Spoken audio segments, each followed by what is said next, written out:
Sa gitna ng hamon sa krudo, walang patidin ang suporta ng ilang mambabatas sa pagpapalakas ng fuel subsidy program para sa mga tsuper at miyembro ng TODA ng kanilang mga distrito. Si Camille Gonzalez sa detalye.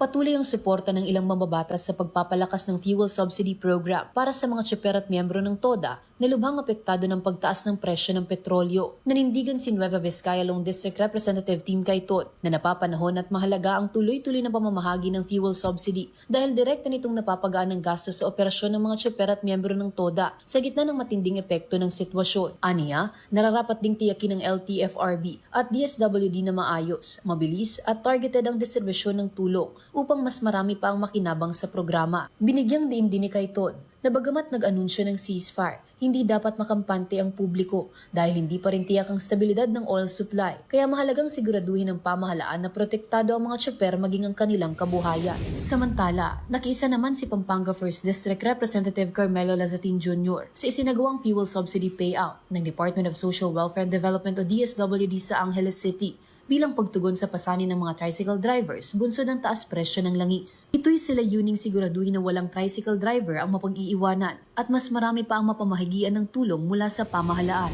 Kaugnay nito, patugumpay ding isinagawa ang off-site payout para sa mga miyembro ng TODA na ginanap sa Ligao City Gymnasium. Sa pangunayan ni Albay 3rd District Representative Adrian Salceda, patunay lang ang mga inisyatibang ito na hindi tumitigil ang mga mambabatas sa pagtaguyod ng mga programang tutugon sa mga hinaing ng transport workers. Para sa totoong balita sa Bagong Pilipinas, Camille Gonzalez, 13 sa tanghali ng Congress TV.